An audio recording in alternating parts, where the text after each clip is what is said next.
Your nan, she lived 2 doors down at number 13, and when they were courting, and Dad lived in this house with his sister and their family, and so when Dad heard the gate go and Mum coming down the garden path, he would jump on the piano, which was in the corner of the lounge, an old black little upright piano, nothing special, and start playing I'll Buy That Dream. I can just imagine Mum's face as she came in. I bet she absolutely loved it. I remember Mum, just when they used to go out in the evenings or any time, to be honest, she always put his clean clothes on the bed. He never had to look in the wardrobe to see what to wear, because my mum told him what to wear, but it never ever worried him. But she would always leave clean socks for him, because he would never change his socks. He never had smelly feet. He just could wear them for months and he would just keep on with it. So my mum would force him to change his socks. Fortunately, he did change his socks. I'm trying to think of some of the countries Mum and Dad went to. Kenya, Hawaii, America, Caribbean, several places in the Far East, so Thailand, Malaysia. They absolutely loved it there. Bali. Dad had his first ski lesson at the age of 65. We all went skiing, and clearly we've done France, Germany, Belgium, Holland. Mum and Dad went to Italy. I don't know, anywhere in Europe they've been, all the Greek islands, Spanish islands, Malta, Cyprus. Cyprus was quite a favourite, but that was in later years. Do you remember how everywhere we went, Mum was always worried about her hair?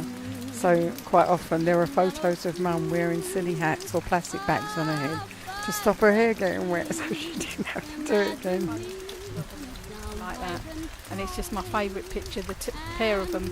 Dad's got a towel round his shoulders, Mum, and a plastic bag on his head. Mum's got this bag that belonged with the beach towels in, put into the plastic bit on the outside, so she had it on her head, and they were just running along this path laughing their heads off. So yeah, they did really enjoy themselves when they did.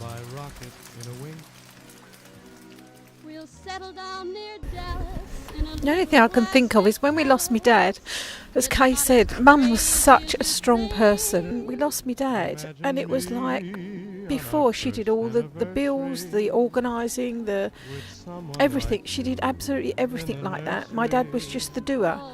Not that he wasn't clever enough to, but that's the role that Mum did. And we lost my dad, and she just lost it totally. She could never stop crying because she missed him so much. And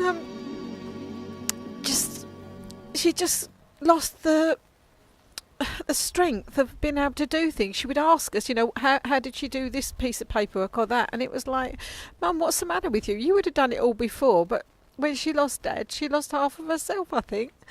And she never really ever got it back. And all we're hoping is that they're together now.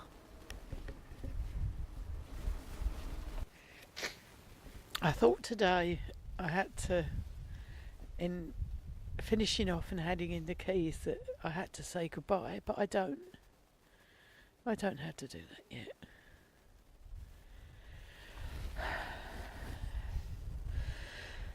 And although this place means so much to us, it is a thing, and the important thing was Mum and Dad, not the house and everything.